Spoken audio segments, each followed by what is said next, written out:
Hello. We're back again. This time, however, we're taking time away from a normal podcast, and we've decided to give a voice to the fans of Scunthorpe.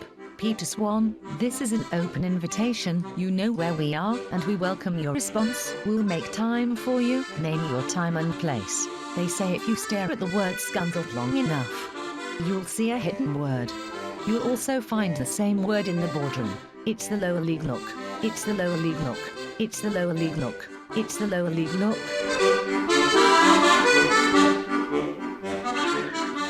Ladies and gentlemen, boys and girls, not children because it's too late, you should be in bed, and this really ain't a show for you, I can tell you after the conversations we've just had. Welcome to a special lower league look. I don't think this is going to be episode 11, this is going to be 10.5 because it's going to be the lower league look Scunthorpe edition. Just before we get into some stuff here tonight, I'm going to just say some people who've watched before will notice that Grant's missing. Grant is out for his birthday. Any other reason we'd have been annoyed. But if you look at the badge in the middle, I've done a little thing for him just to show that he's gone on his birthday. There we go. He's got a hat on. Enjoy it, Grant. He's gone to see a show in Glasgow. So tonight, guys, we're doing this special. We're joined by Max and Stu. Stu, is it Stu or Stuart? What do you prefer? Dave? I've been called worse, you know. Dave. And these guys are here. We were an open forum. We sort of invited any Scunthorpe fans that wanted to come on. Max was sort of very, very heavily pushed to, everyone was mentioning Max. And Max, I'll be honest, you have your haters as well. Much like me when it comes to Bradford, so I wouldn't worry about it. So we're going to jump in and we're going to talk about the Scunny situation. The reason we're doing this is we've mentioned every single week since about week 2 that we've heard no noise from Scunthorpe when you guys have been in the trouble that you're in. It seemed to be that you were just going down without any fight, without no complaints. And then I went on your Facebook page to ask one of you to come on, and my inbox went insane. That's not the case. It seems to be that there's a lot of things going on at the club that are maybe suppressing those conversations from happening and those views. So we're going to share some views that other people have had that they've sent me. I'm going to get your views on them. So I want to just touch on the season. And I've gone a little bit back further because the last sort of run that you guys went on, you got 4 wins on the bounce January to February last year. Finished with a game at Harrogate. Since then, you've won 6 times in 63 games. Yeah. 4 wins this season, 12 draws, 24 points, stuck at the bottom, and without wanting to sort of piss people off, you are going out of the Football League. It's happening. Unfortunately, yeah. We're going to come to the ownership, but what's it been like in terms of match days this season for you guys? It's just inevitable. That's what it seems. Like you said, 4 wins all season. We've got more red cards than wins this season. That's how bad it's been. But yeah, it's just inevitable. It's going to be another loss. The squad's just not good enough. Not that I'm putting the blame on them or the manager. The squad's just not good enough. And it is just gearing up for another loss. It's just kind of how many. You've seen that goal difference. When we get beat, it's not 1-0. It's 3, it's 4. There's just nothing there to make you believe that we are going to get out of the situation we're in. We're looking at, we've got 7 games left of the season now, and I can't see us winning a single one, unfortunately. I know there's plenty out there that, you know, have that delusion of hope at times. They want to believe that we can just turn this on its head and win 7 on the bounce and stay up. But realistically, is that going to happen? No, it just isn't. No, we sort of said your sorry, just before you on that with the where's the point going to come from? Your chance was Saturday, was coming up against Harrogate, who were on an awful run of form. That was for us. We said it in the show before. That was your chance. If you were going to pick anything up, it had to be that game. And 3-0 Harrogate. Sorry, go on, Max. No, yeah, I mean, you make a good point about Harrogate, actually. You know, before Saturday's game, Harrogate had the second leakiest defence in the whole of League Two. Obviously, we had the leakiest, but you're thinking, right, let's create some chances, let's put them under pressure. we could have stayed there till midnight and played against a lot of bins, and we weren't scoring on Saturday. The week before we lost 5-1 away at Salford, and let's be clear, that was nowhere near to being the worst performance of the season. Like I can think of half a dozen that was significantly worse than that. At least we scored. We got rid of our three at the time, our three top goal scorers in January. At this moment in time, in terms of players at the club, nobody scored more than 2. Own goals is currently our joint top scorer at this moment in time. I mean, yeah, where do you start? If there was just 1 or 2 things wrong, you might look at it and go, okay, we can try and fix that, we can try and tweak that. It's everything. It's absolutely everything at this moment in time. And even if we did win 7 on the bounce, that would get us to 45 points. I don't think that'd be enough. Sides go down in League 2 with 45 points. So Christ, I hope it is enough. So on that basis, I mean, well, I gave up hope in July when I saw the quality or lack thereof of the squad being assembled. But you win the odd game, you here and there, and you think, and that's the thing as well, is to go down in League 2, you do actually have to be really, really, really crap. My word, have we passed that with flying colours? Yeah. Where to start, lads? Where to start? Well, I think I think the lowest points total that anybody's got in League 2 is 30 points. We're not near that, and I'm wondering how we actually ever going to reach that. 7 games left. We've got to get 6 draws, say, because we ain't going to win anything. But we could end up being the worst team League 2 has ever seen. That's how bad. That's not a stat you want. That's not a record you want, is it? I mean, no. Let's look at players, because you mentioned players there. Chris, jump in at any point and just tell me to shut up. It's fine. You spoke about your players and you said obviously your squad's not good enough. It's not. The manager situation, the manager can't be blamed for what's going on this season. Obviously, we'll go into that later. But do you think this squad is good enough for the National League? No. So are we looking at a potential down again situation next year if things don't change drastically at the top? Yeah, even the most optimistic of fans are thinking mid-table next season in the National League. And that's your most optimistic fans. We're looking at all the players that are out of contract that will be leaving, and even the players that we'd wish to keep. There must be maybe 5 tops out of the whole squad that I think, yeah, we'll keep them. The rest of them, including a lot of the January signings, they can go. They're just not good enough. Again, it's no blame on the players. I'm sure they're giving, well, at the time it doesn't seem like it, but they're giving what they've got. It's just the recruitment policy and the standard recruitment's not been good enough. I think one thing from me on the outside is looking in, and I mentioned this on the previous podcast, was that you sold your best striker in January to Bristol Rovers, Ryan Loft. And for me, that was literally, you'd already decided, sorry, you know what, there's absolutely no point, we're not going to do anything. And that's January. And for an outsider looking in, I just found that the most bizarre transfer, without a doubt, in January. I think the players that you need, especially when that you've scored the goals that you have, you need your Ryan Lofts in there, and I just found that incredibly bizarre. Yeah, and it looks even more bizarre when you look back on it now. We'd had our warning last season when we finished 22nd. Only the fact that Grimsby and Southend was had such massive off-field problems saved us.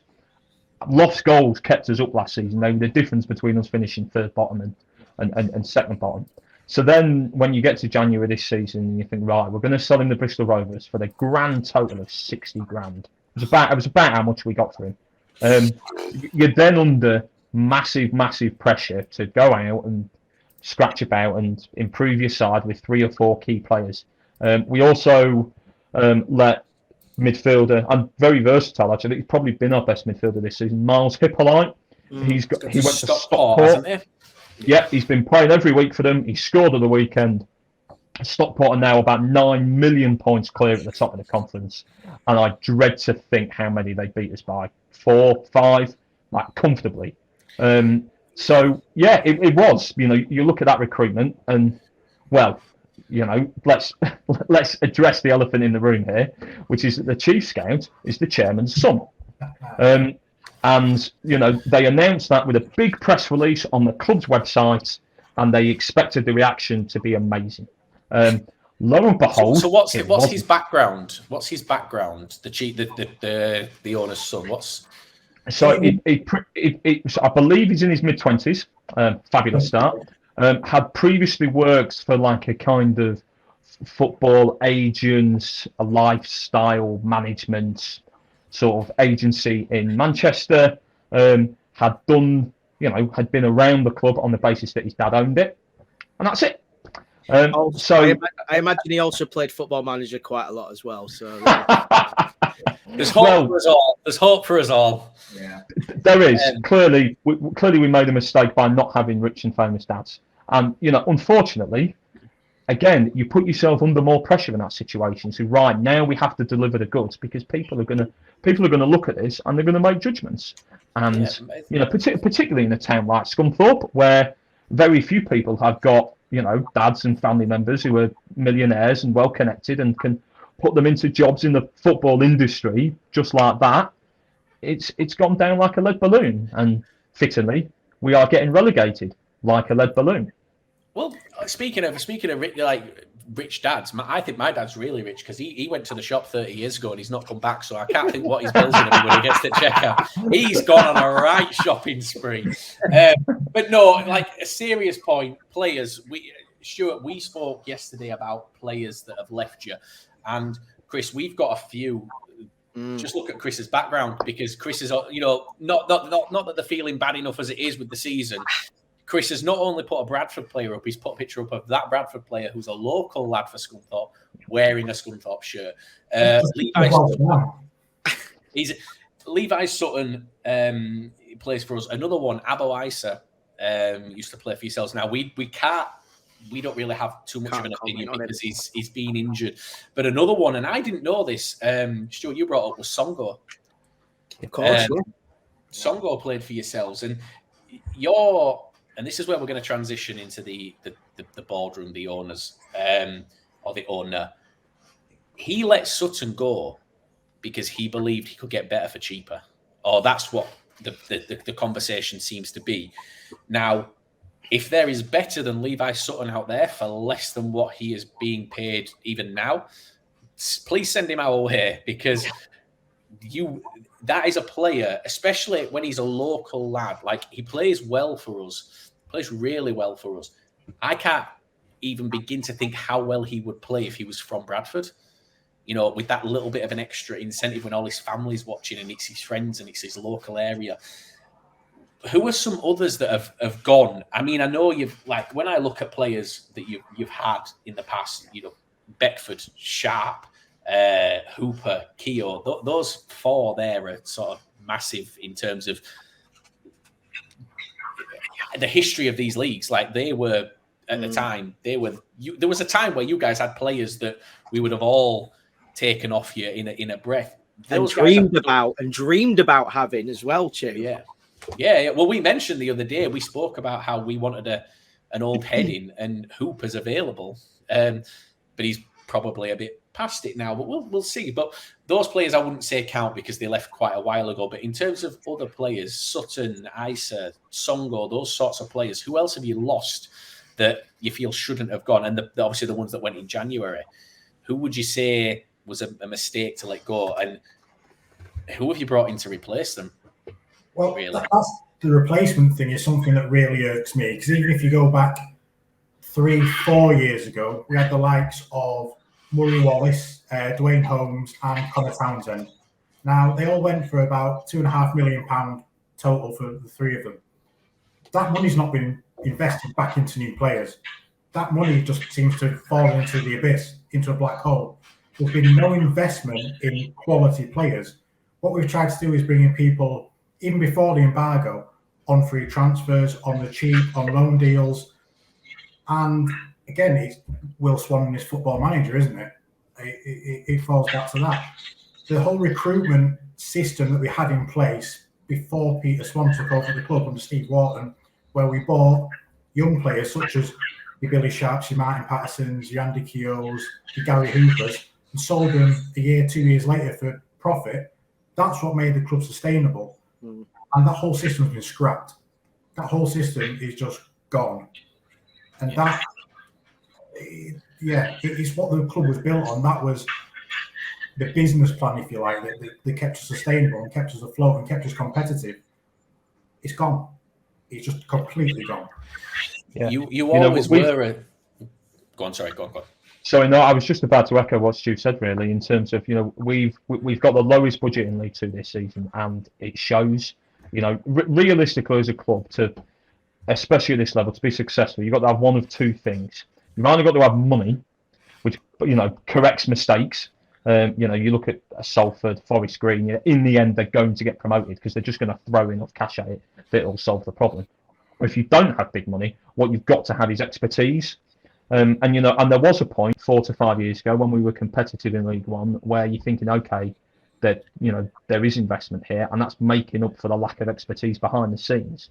Unfortunately, then when you pull the plug on it financially, the lack of a sound corporate operation shows, and it's massively showed in the last 4 years for us. This hasn't come out of nowhere. This has been on the cards for a number of seasons now, and I don't know about Stu, but I haven't spoke to any Scunthorpe fan who thinks we've hit rock bottom yet. I haven't spoke to one Scunthorpe fan who thinks we'll be in the top 7 next season. I haven't spoke to one Scunthorpe fan who thinks that we're going to go out in the summer and sign half a dozen quality players. Even the more optimistic ones are thinking, oh yeah, well, we might finish 12th. We might have a few new grounds. As for the less optimistic of us, well, God knows where the floor is. But for me, and we touched on it previously, a lot of that whole transfer structure was under Lee Turnbull, when Lee Turnbull was pretty much your chief scout.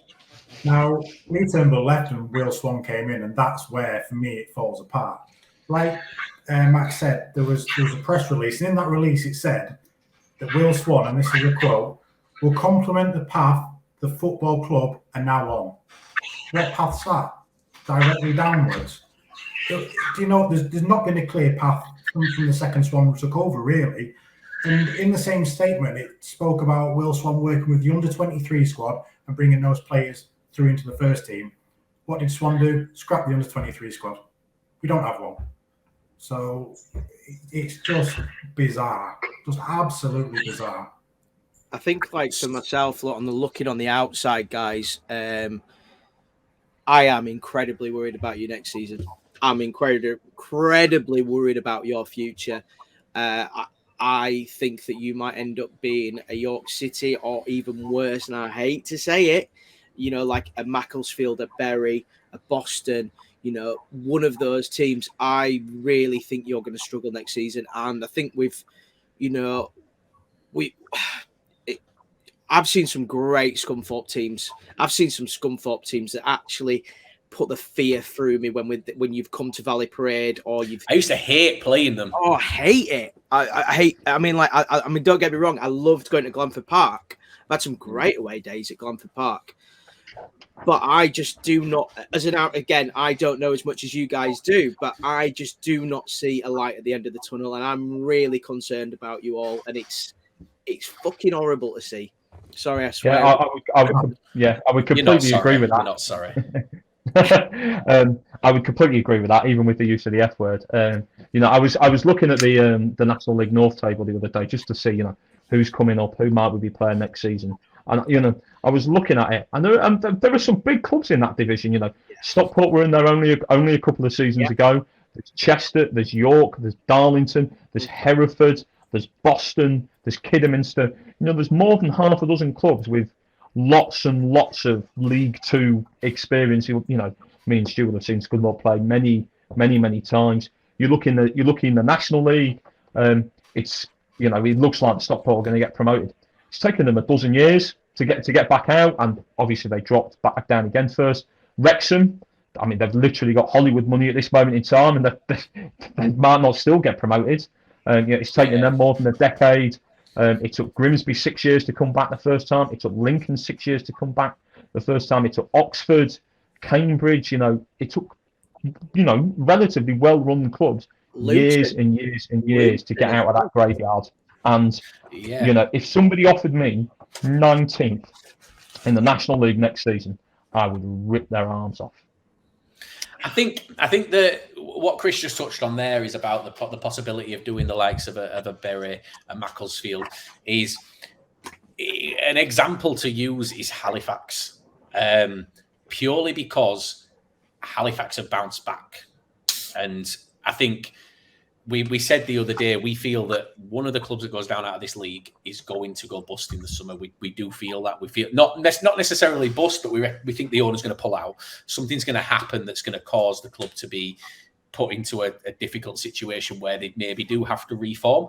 But you look at someone like Halifax, it happened to them, but they reformed. They started 7-8 divisions below, I think it was, and now they're knocking on the door of the Football League again. And I think that's possibly a tiny little silver lining on a cloud that you don't really want above your club, but unfortunately, it's kind of there. But let's touch on something here. What I'm going to do, I had some inboxed messages. I'm going to read you one here. Now, it's fairly long, but I'm going to read it, and I want you to pick apart, disagree on the things that you disagree with. So, randomly, we weren't even talking either. It literally starts mid-sentence. I can't work it out. It says, honestly, it just goes, let's just put it this way. I'm like, okay, we're putting it this way. Fans are now posting, so this is about the owner, by the way. Fans are now posting his address on social media. Groups are planning on turning. He also has security staff who handcuffed a fan at the match on Saturday for going over the wall. Awful for people to see. We used to be sponsored by the likes of Mercedes. I think it's Mercedes. He put Merck, so I'm guessing it's Mercedes. By Mercedes and other big names, and also had the likes of Billy Sharp and Gary Hooper in. We were promised a new ground, and then it was blamed on the council for not happening, saying they gave no planning permission when they did. We also feel like the security at the ground are not there to ensure safety, but to goad us into trouble so that we can be removed. We've sold any player who looked half good and maybe put nowhere near enough into the wage and transfer budgets. Our team is full of non-league players and rejects from other clubs. We are doomed. We no longer own the ground or training area like we used to. The owner has taken private ownership of these, and apparently we owe him 11 million. So we can kiss goodbye to the club at this point. We did a rough count from photos on Saturday, and it seems there were less than 800 home fans there, but they count it as over 1,000, whether season ticket holders turn up or not, which is standard across the league anyway. They still get counted, even though most of them have either binned or burned their season tickets. Yeah. So on those points there, anything that you feel is maybe unfair, or do you think that maybe he's been a bit lenient on the things that are going on? The only thing I'd ever disagree with is you don't turn up at somebody's house. The rest of it, completely agree with 100%. I was going to come on that, and I was going to come on that purely because another thing that I saw today, and we know that there's going to be a lot of Scunthorpe fans watching this because we've had a lot of messages and a lot of followers coming from this. Don't post someone's address. It doesn't matter what. I get that football's a massive part of people's lives, but it is a game, and these are people that do have families. And you may not like the owner; he's got a family. They haven't necessarily done anything. The same thing. The stewards, the stewarding company released a statement today. Now, I don't agree with the stewards handcuffing fans. I didn't think they could, but apparently legally they can. The club have said that won't happen again, so hopefully that's going to be resolved. But the security firm did say that their stewards are now being threatened personally, directly on social media. There's been threats of going to their houses. Their families have been threatened. Don't do that. Guys, if you're going to complain and moan about the way a club is being run and say that, it's not being run correctly and it's being run unethically, you've got to make sure your shit's in order. And by dragging people's addresses in, getting violent, making threats, you know better than the people that you think are ruining your club. I say think because we obviously don't know. So we've got to kind of remain impartial. And as I said before we came on, I was meant to mention this at the beginning, to anyone at Scunthorpe, whether it be the owner, whether it be someone who wants to represent the club, if anybody wants to come on and refute the things that have been said and basically give the other side, we're not here to take sides in this. We're here to just give a voice because it felt to us like your voices have been silenced massively. So yeah, don't share our addresses. Guys, don't be dicks. It's rough and it's horrible. It's a horrible, horrible situation to be in for anyone. Any club, we feel sorry for you. We really do. But you've got to draw a line at some stage. So yeah, that's that done. Let's go back to what he said. So I'm interested in the 11 million. Yeah. So that was owed to the chairman's company, which was the parent company of the club, Cool Silk. The chairman and his family have got a little group of companies, some to do with property investments, and others to do with horse racing and other bits and bobs. Now, theoretically, the transfer of the ground from Scunthorpe United, on Company's House, to its parent company was due to be in exchange for the ground, as it were. So that it was about £11.3 million was theoretically meant to be written off in exchange for that ground. Do they value your ground at what's your ground valued at? Because ours, for example, we've been told it's around 5 to 6 million for Valley Parade. Is that right, Chris? It's roughly that, isn't it? 5 million. I think it's 5.5. 11.3 million to write off seems that doesn't make sense for me. Like, I'm not dissing Glanford Park, but it isn't an 11 million pound ground. Well, yeah. Sorry, I was just about to say. So as a football ground, as of itself, it's worth £1. It's a depressed asset. The scoreboard hasn't worked since last season. It's in massive need of a bit of tender loving care. It's the physical structure of the ground itself is in a state of disrepair. What's valuable is the land.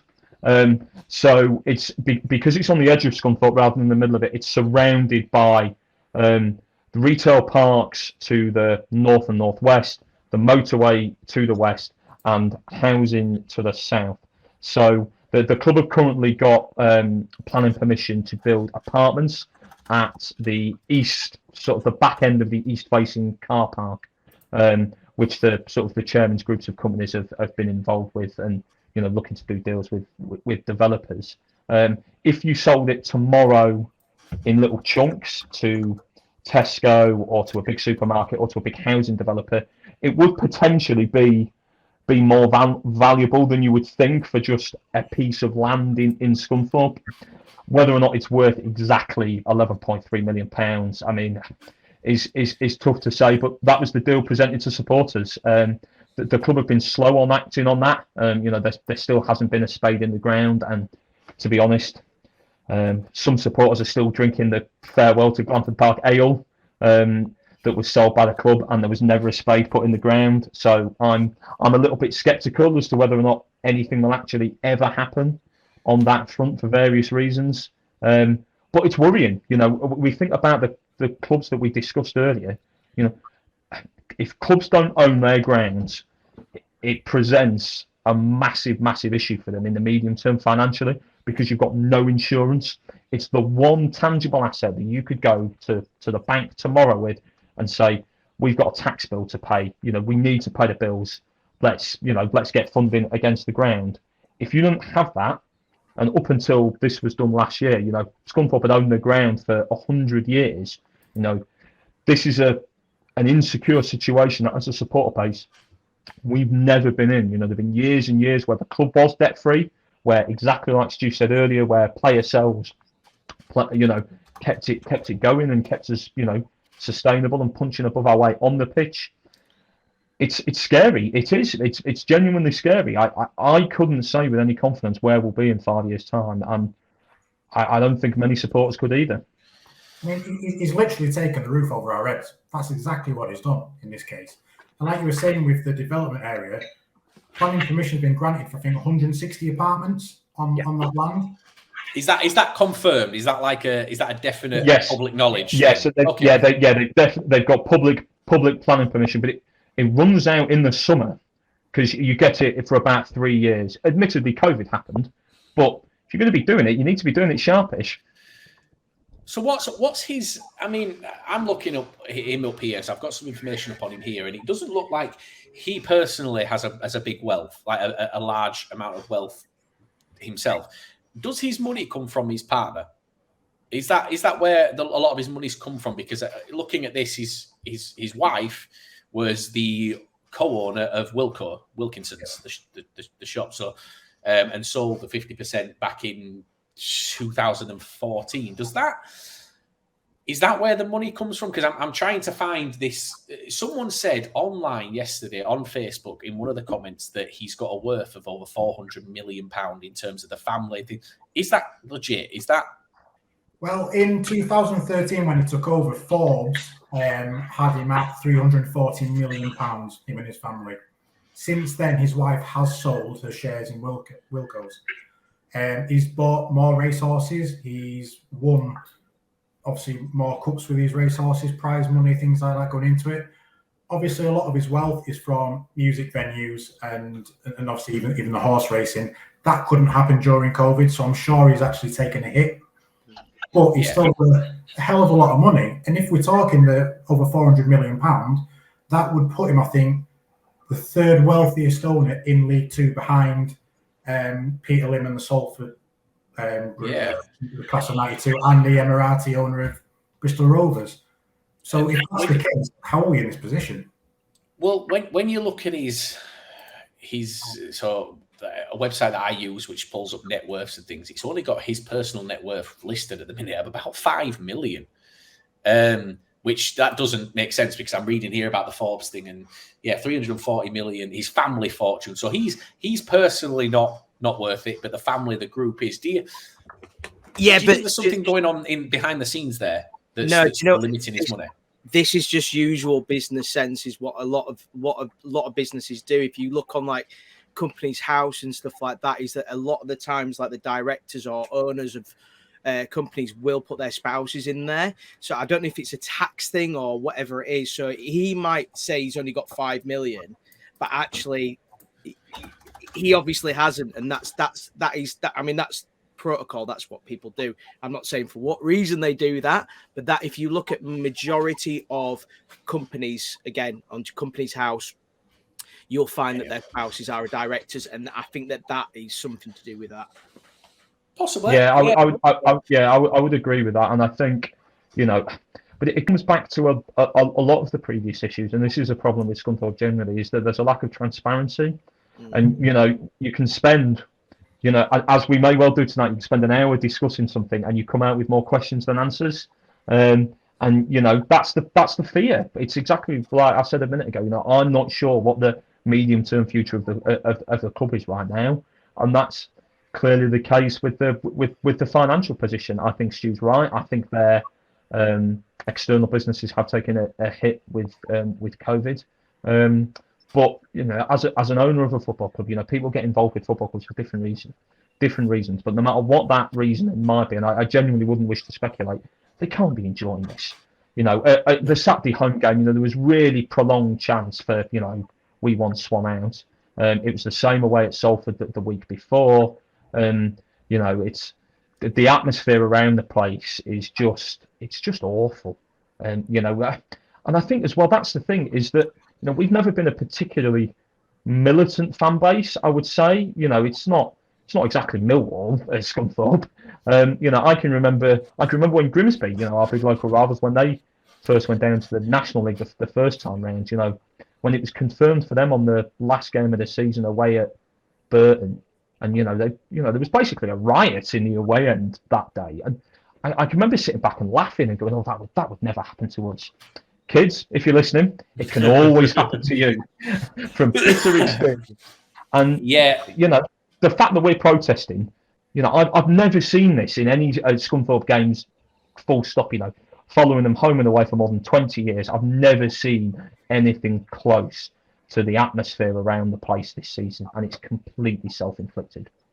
But touching on the financial side of it, and going back to what you said about Ryan Loft going for 60,000, the word coming out is that it was a necessity because we need the money. 60,000. Like we're scraping the bottom of the barrel there, and there's things that Swan said, was it only last week when he went on the Iron Brew podcast, that just do not make any sense. So he goes on. So he goes on podcasts. Does he? You said he was he on a podcast last week? If you're favourable to him, yes. Yeah, come on here then.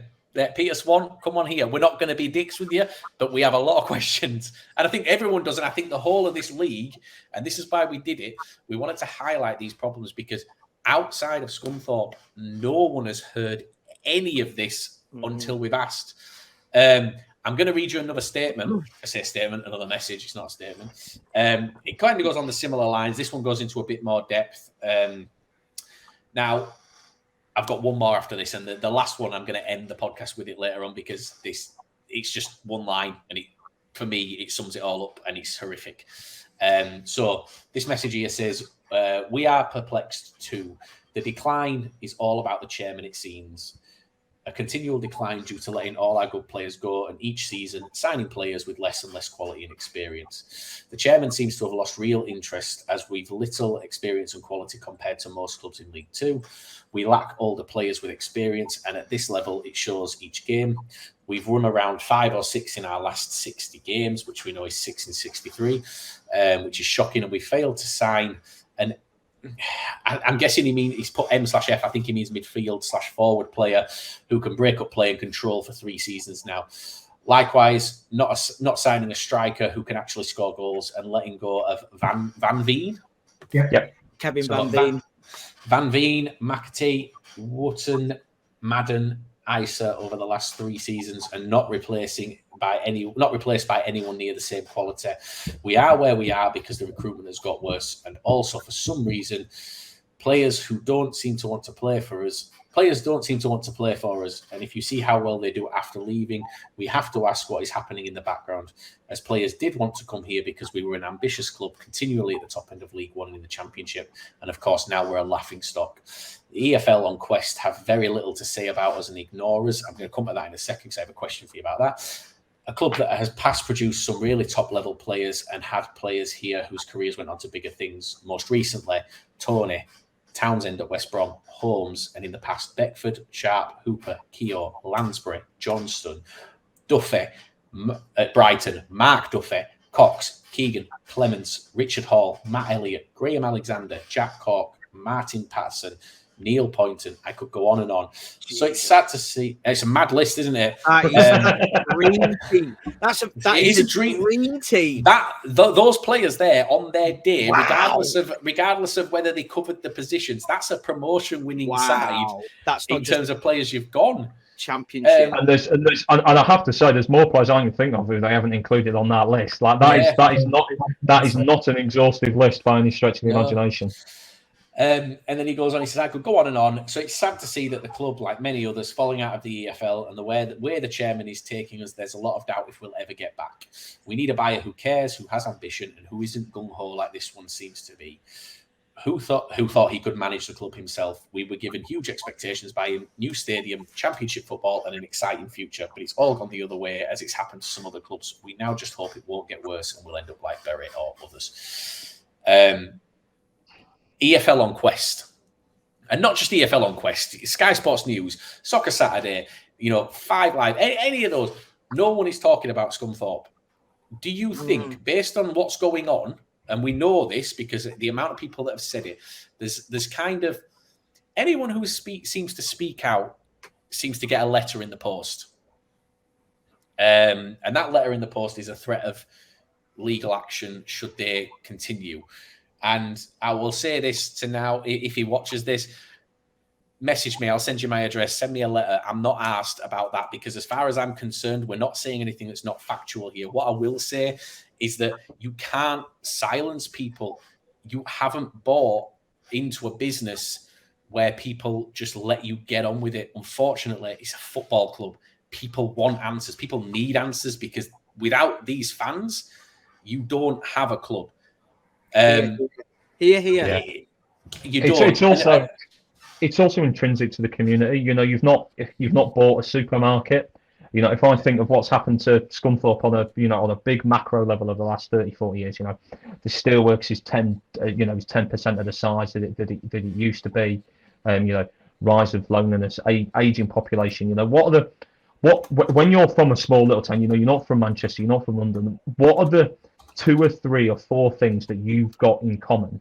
And you know, football, and also, you know, in your part of the world, rugby league, you know, it's absolutely massive to these towns. It's the one thread that's been running through over the last 120 years, and you know, you see the effects that it's had on Bury and Macclesfield. You know, you're not talking about anything that's unthinkable here. There have been warnings on that front when you just let something slip and something slip and something slip, and I think that's the issue as well. I think there's a reason why. Well, I think there's 2 big reasons why Oldham's issues, even I'd very happily swap places with them now, have had more attention. I think one, I think that's sort of the location. You know, it's Manchester. They spent a couple of years in the top flight.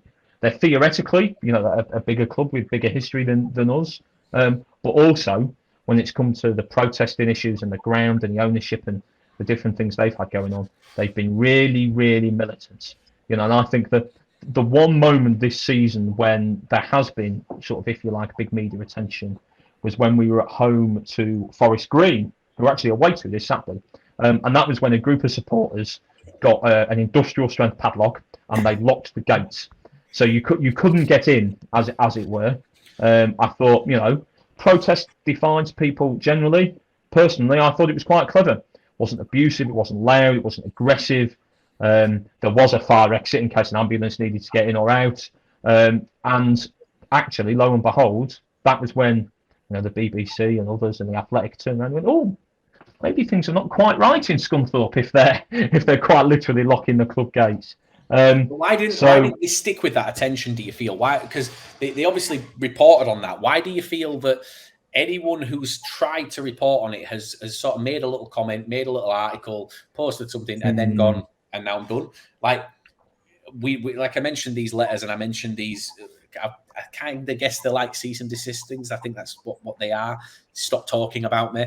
Do you think? It baffles me because I can't work it out.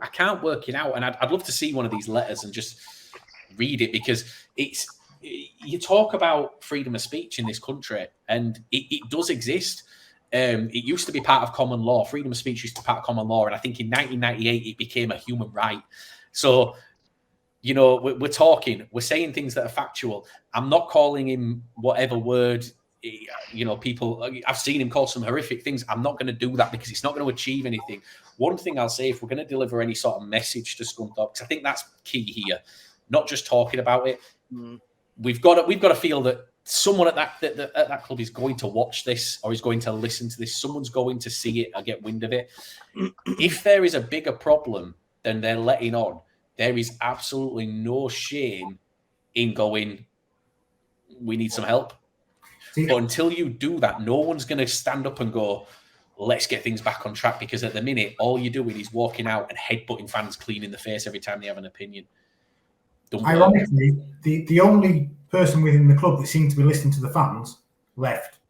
So before the statement came out about handcuffing fans and things, there was a statement about Simon Elliott leaving the club. Now, Simon Elliott was on the board of directors, and first and foremost, he's a fan of the club. He engaged with the fans, he listened to the fans, and he's now resigned from his position, and there's just been blanket silence on reasons why. And we'll respect Simon's privacy on that, but the rumours flying around about the falling out with the chairman doesn't like his input from the fans, it's the chairman's way or no way, and we just feel like we've lost the only connection we had with the boardroom, like the only connection, because Swan doesn't talk to us. In October, he came out and said that he was upset with his own approach, that he didn't speak with the fans well, or there needed to be some more discussions with the fans in a more intimate setting. That came out and everyone thought, yeah, great. It never happened. Just like a lot of other things, it's empty promises. It never happened. We've got no communication with the club or with the board. Yeah, and I think I would echo what Stu said there in terms of Simon's departure. You know, he hadn't been on the board very long. His departure's already been confirmed. You know, he put out a statement on social media, and you know, it's now official on Company's House. And Yeah, it's it's very disappointing. Like you said, I wouldn't wish to speculate as to the specific reason, but whatever the reason is, it's not good. He worked really hard in despite of everything else that was going on in terms of trying to get sponsorship, speaking with supporters, speaking with the community, trying to get the local media back, and it's everything's just gone wrong. When I think, oh, it's okay, there's nothing else that can happen in the next week that's going to make it worse, I just keep getting proven wrong. On Monday, I think when it was announced, we had more club statements that day than we've had away wins all season. There's something new every week. So I look forward to seeing what it is next week. It was your club statements as well were just non-existent. That they are it was horrific. I'll let you. Sorry, Stuart. I'm gonna let you talk. But while you're talking, I'm gonna pull up a statement that I read. It was insane. They're so basic. They don't give you much information at all, if any. And it, like Max said earlier, you end up with more questions than answers, and that's coming directly from the club. So a lot of the fans, we don't have a clue what's going on, and you see a lot of the fans now. I think we're all in the opinion that the owner's not good for the club. I think we're all in the opinion that we'd absolutely love it if we were bought out and he left. I think that's what all fans are hoping for.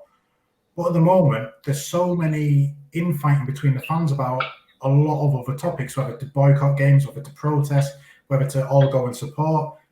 It's at the point now where the fans are turning on each other as well. And that's going to happen in its due as well, though. But I'm going to something that I said to someone the other day, and I get it's a while ago, but we went away to Shrewsbury in 2005, I think, drew 0-0, largely forgettable game. They had Joe Hart in goal, we had John Walters up front. It's about all I remember about it. Well, we drew 0-0, and it secured us second, and we got promoted to League One. As we walked around the side of the ground, the road was blocked. Full of Scunthorpe fans facing the stand, the outside of the stand, Shrewsbury stand, chanting and singing. And what did we have up on one of the top windows? Steve Wharton, who was our owner and chairman at the time, hanging out, pumping his fists in the air with a beer. Everyone loved it. And it was the sense of community. I mean, he was a fan as well as the owner, but it was a sense of community. And that's the biggest thing. I remember going with my father. I remember going with my cousins, my uncle. A lot of people have the stories of going with their own families. And it is just that. It's a community club, and that's just been torn away. That just doesn't exist anymore. Yeah, and as well, it's clearly not functioning well behind the scenes because we've been hemorrhaging staff as well. It's not just players. We had a coach who went to Peterborough only a couple of weeks ago. The club secretary is departing. There's the head of marketing, ticketing, and retail. A pretty big job at a football club. They've left and not been replaced. There's rumours about other members of staff leaving as well. It cannot be a good place to work in. It just can't. And that atmosphere, it's contagious. You can feel it. And if we were going down with half a fight, then you might be able to keep the show on the road until the summer. I look at Grimsby and Southend. They went down last season, and their own supporters would admit that they were really poor sides in League Two last season. They got 43 and 45. Thank God for that, by the way, just as a point. Thank God they were, because there was a point where we looked like we were in that position. Yeah, I mean, but we're not going to come close to getting that many points. No way are we getting any number beginning with 4. I don't think we're going to get a number beginning with 3. And you look at. Yeah, it's everything. It's absolutely everything. That's the thing when you're discussing Scunthorpe and the problems and the medium term and the short term. What are the solutions? It's not where you start. It's where do you finish. I think. Yeah.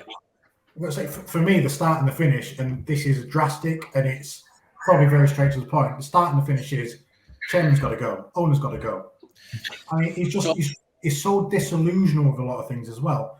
If we go back to our first home game of the season, I think it 3,600 were there.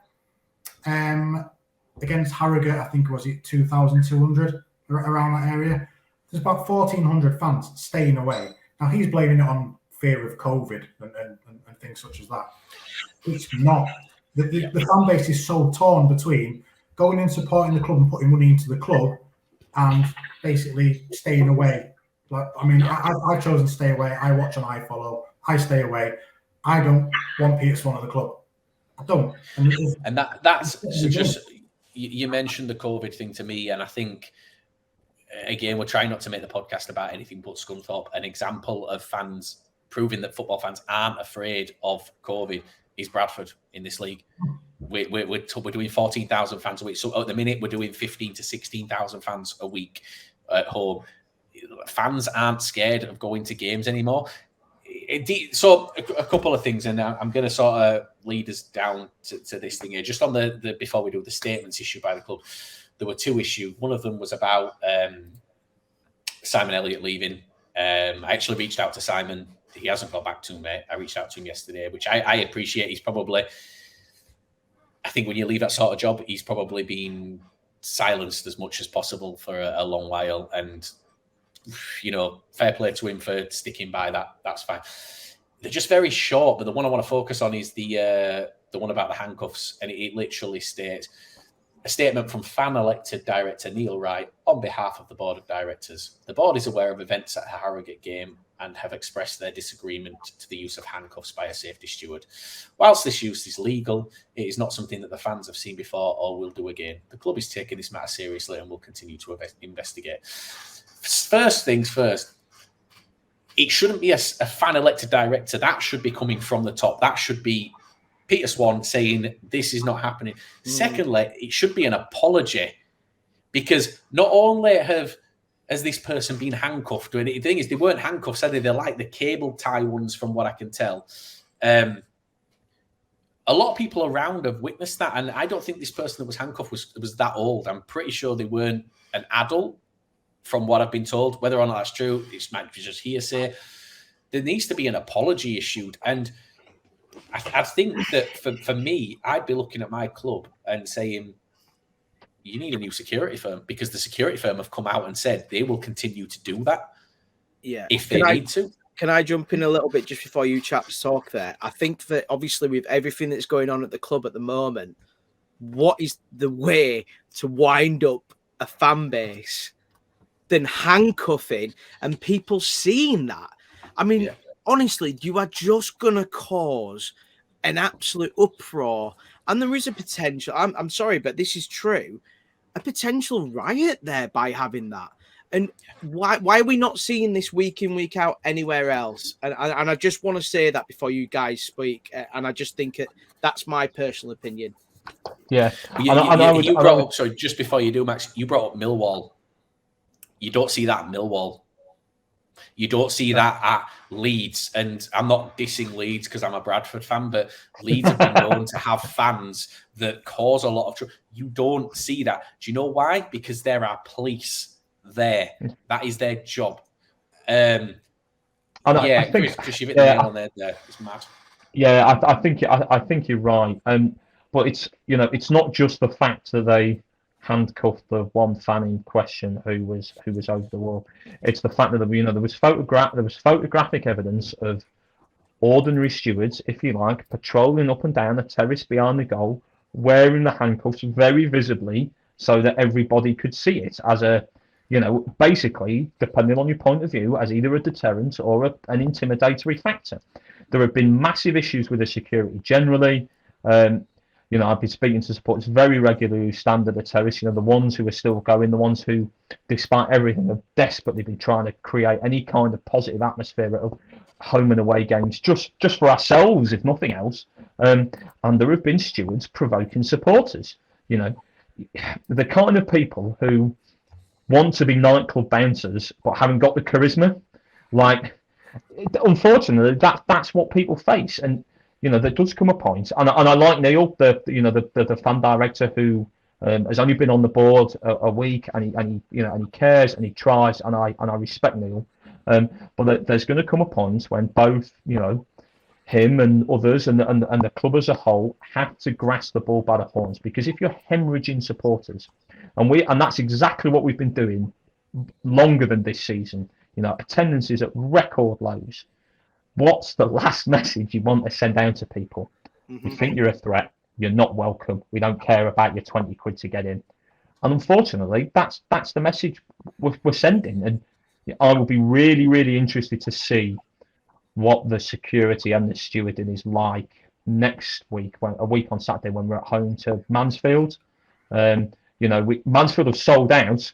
And they've got another 500 tickets, haven't they? Yeah, if there's going to be more away fans at that game than home fans. If they're going to bring 2,100, it's not going to be close. So, the attendance will look good on paper. That's because Mansfield have brought more than 2,000.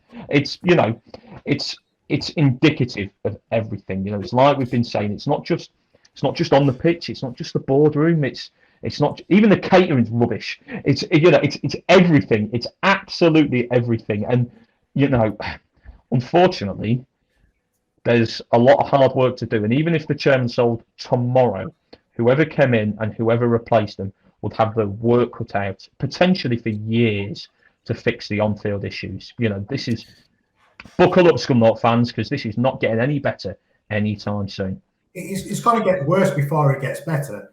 But even if we had a new chairman and owner that came in that actually acted upon his promises to the fans and engaged with the fans and tried to steer us in the right direction, we'd all appreciate it. We'd all get behind the team. We'd all get, we'd all be back in the ground.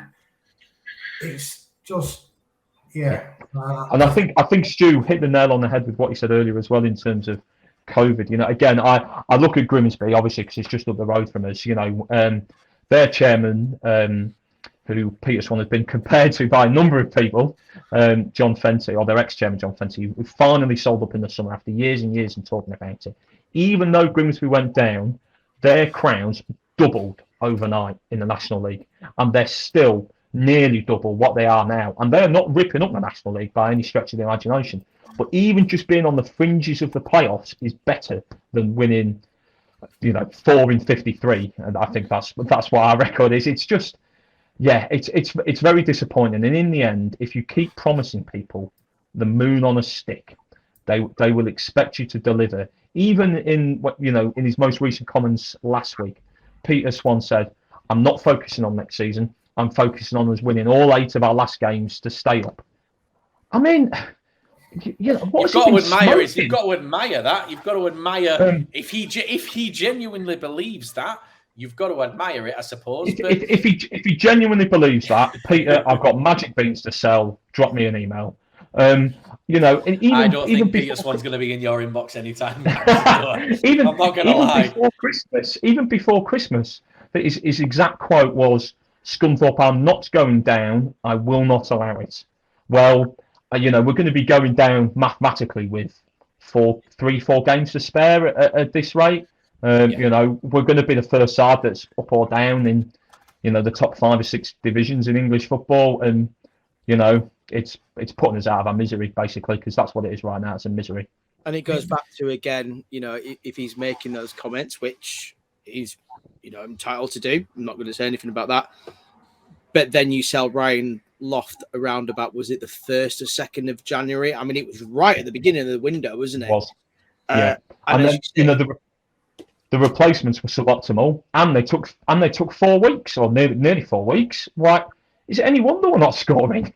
And for £60,000, for the fact that you were struggling, for £60,000, you were prepared to take that risk to replace, I don't know if you guys agree, but your best player out of the team for £60,000. Bristol Rovers on, was it the 2nd of January? I don't know why. It was really early. It was really early. And I think, because obviously then Miles Hippolyte went as well. The only game we've won away from home all season was away at Oldham, fittingly enough. We scored 3 goals in the second half in the space of about 15 minutes. Ryan Loft scored twice and he set the other one up. And the other one was scored by Miles Hippolyte, who also set up the other 2. Those 2 players are going to be playing in League 2 next season, and neither of them are going to be playing for us. Yeah, I mean, potentially Loft's going to be playing in League 1. Yeah. If Bristol go up. I think it's important to mention as well. We've talked about Hippolyte, we've talked about Loft, we've talked about, like Isa as well. for me, last year, they were your 3 best players. I don't know if you guys agree, but I think they were your 3 best players. Certainly against, in the 500 games that we had against you last season, where they get called off every 2 minutes.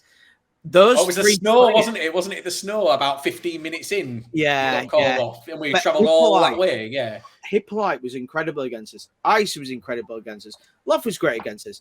And I just, for me, why would you get rid of those? But again, this is what I'm here. He's the outsider view, and it's just strange. And Hippolyte, he's going to be playing in League Two next season, and he's a big loss to you guys, massive loss. One that's really baffled me, and I don't know how you feel about it, Max, is the transfer window ended for league clubs, still open for National League clubs. You let Manny go back to Dagenham and Redbridge. A central defender that's played most of the games this season, and we just let him go with no chance of bringing a replacement in. What's that about? Yeah. Do you think he's maybe trying to keep some harmony? Do you think maybe there's some harmony? There's some issues there with trying to keep harmony in the club. And if you've got a player who's determined and does not want to be there, you unfortunately, obviously, we don't see what goes on behind the scenes. So a lot of what we talk about is pure speculation. But a player leaving for me in that position, going, mid-season when you've got no chance of replacing, that to me says that player was done. That player did not want to play, and you have to cut your losses. We did it. We lost our captain in January. Yeah. He was playing pretty much every game, and as far as the performances of the rest of the team go, he was all right this season. He was probably one of our better, without setting the world on fire, obviously. He's probably one of our better players this season, almost reliable. Still not great, but compared to the current crop. Yeah. And that's the thing for me as well, is that if on paper you were trying to create a transfer strategy that looked like a club had given up, well, I think this is what you describe: selling your top scorers in January, centre half joining a non-league club. Only 2, 3, 4 weeks ago, no replacement coming in. Our best player this season by some distance has been Rory Watson, our goalkeeper. We look like we're going to break the record for the most amount of goals that we've ever conceded in any league season ever. Our goal difference is already worse than it has been at the end of any Scunthorpe season in history. We've got 7 games left, and it's already You've got a goal difference that has an extra goal for every league game of this season. Yeah, absolutely. Almost minus 45. Yeah, it is absolutely. And you keep as your best player. And he has been. About a month ago, manager Keith Hill, who again I don't actually blame him. Hill is a good manager and has done good jobs at clubs on not big budgets, but he's only human. Probably our best player in the last 6 weeks has been Harvey Cribb, who's he's only just turned 16, who is still doing his GCSEs. I'd say he's started every game the last sort of 6 weeks or so. I reckon the last month he's been our best player. And in many ways, it would be easier if we could pinpoint the players and say that you're not trying or that you're not working hard enough. With the exception of a couple of spells, maybe the first half away at Harrogate, maybe half an hour or so again away at Sutton, there haven't been too many times this season where I faulted the players' efforts. Even in games that we've lost, you can see that they're working hard and that they're doing their best. They are, as a collective, and in the majority of cases individually, nowhere near good enough. Nowhere near good enough. This side, as it stands, would not finish in the top 15 of the National League, and I'm probably being optimistic on that front. Not even close. Going back to the Harvey Cribb thing, and this shows you what an absolute state the club's in. He's a 16-year-old lad that's doing his GCSEs, and he's still on a youth contract, and he's been offered a full contract with the club.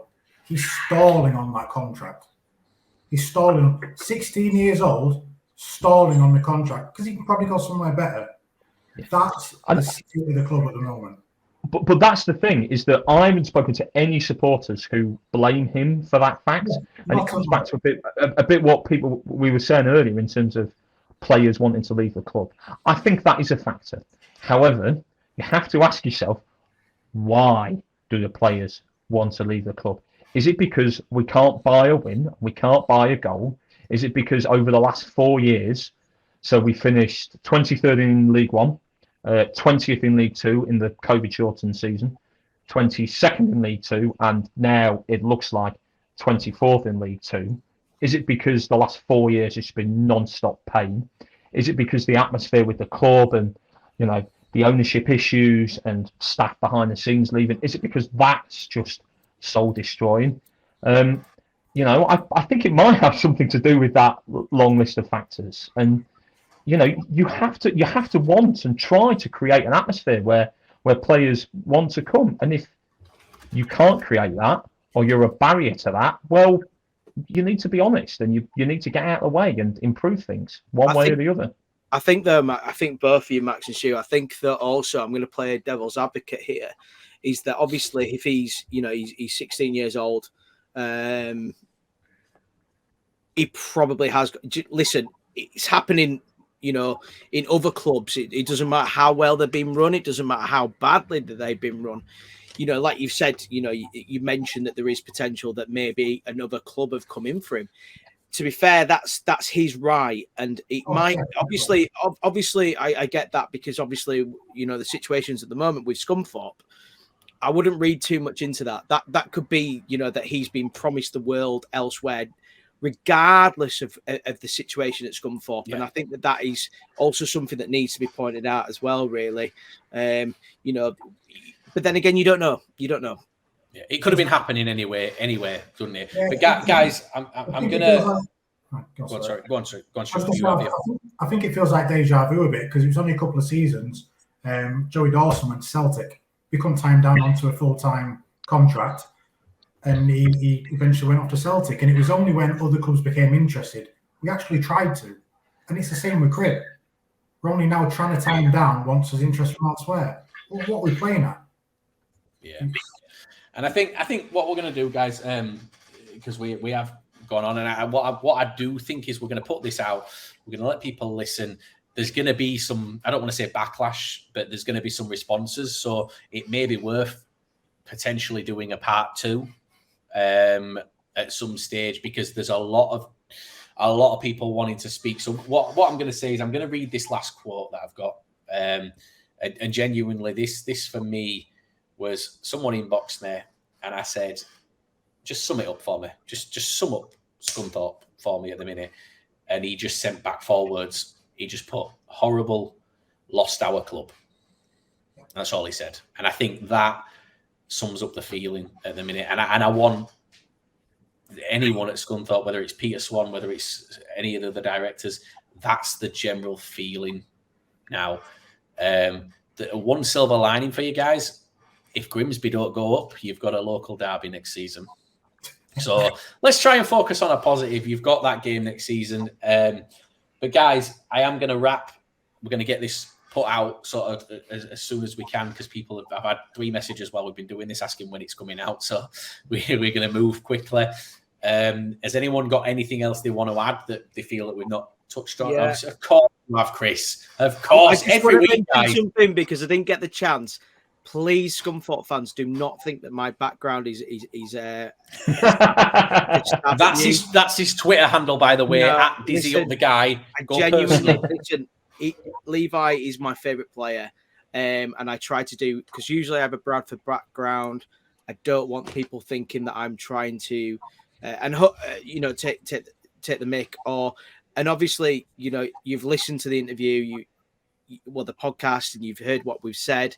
Please don't think of that. I just thought I'd do something a bit Scunthorpe, but obviously it's been from a couple of people who might have been taken the wrong way, and I genuinely did not mean that. I genuinely did not mean that to do that. I really did. We've got form though, Chris, haven't we? Because we did spend the first 2 podcasts with Mike Fondop as our background, we did. to wind up Oldham. So we've got form. But guys, Grant usually walks us out. He's not here, as you can see, with his little birthday hat on. So I am going to wrap it. Max, Stu, thank you so much for coming on. It's been really, really eye-opening for us. Quite shocking. A bit lost for words in terms of opinions on how we should do it. Cause I don't really know where to go with this next, but we'll look at doing a part 2 for anyone who wants to come on. So guys, this is the end. Don't forget to like, follow, subscribe. I'm trying to think what Grant says. Do all the stuff that you would do if you were going to stalk someone on social media, but do it. This is why we get Grant to do it, mate. Yeah, I used to do it. I've just not done it for so long, and I realised about a minute ago, shit, I've got to do it myself.